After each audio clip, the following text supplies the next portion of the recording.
Think Forward. Think Research Channel.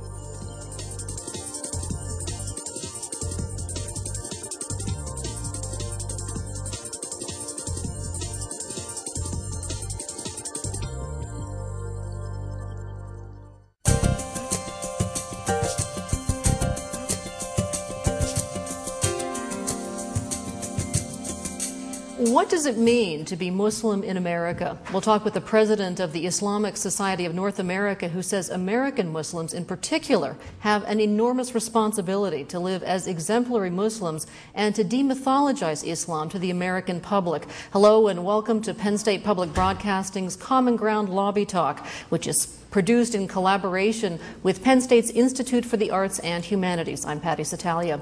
This is an open forum, and we invite dialogue between our special guest and our live audience. Let's begin with an introduction. Dr. Ingrid Mattson is the first woman president of the Islamic Society of North America, the post she was elected to in August of 2006. Raised Catholic in Canada, she converted to Islam at the end of her undergraduate studies, then traveled to Pakistan, where she worked with Afghan refugees.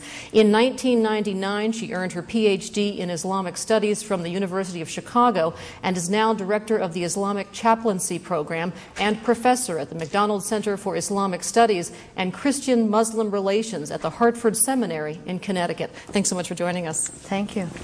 You converted from the Roman Catholic religion to Islam in your senior year in college. Converts are typically very passionate, and it's something that is very, very perplexing to many of us. Why did you convert? How did you become Muslim?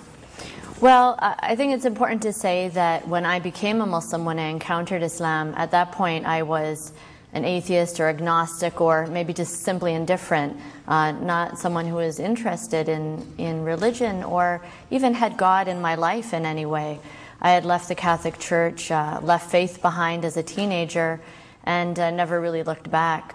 So for me, when I encountered Islam and embraced it, it was the way for me to bring God back into my life. And I did so because of the power of the Quran and reading that and what it said to me about my place in this creation. In fact, you say American Muslim leaders who oppose the oppression of Muslims on the one hand and also want to fight terrorism risk being seen as traitors by both sides, and I'm wondering if you personally have felt any backlash as a result of your outspokenness.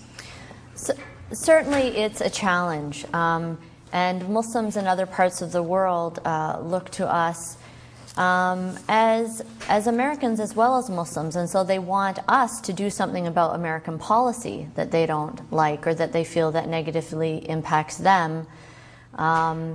Whether they understand the intricacies of that policy or not, I think is another issue. But then on the other hand, there is an unfortunate feeling on the part of much of the American public that Muslims need to prove themselves. They're guilty until they prove that they're innocent, and that if we say something that any other American would be free to say, for example, something about the Iraq War, suddenly it's not because it's a moral issue or American issue, but because as Muslims we really don't have the interests of the United States at heart.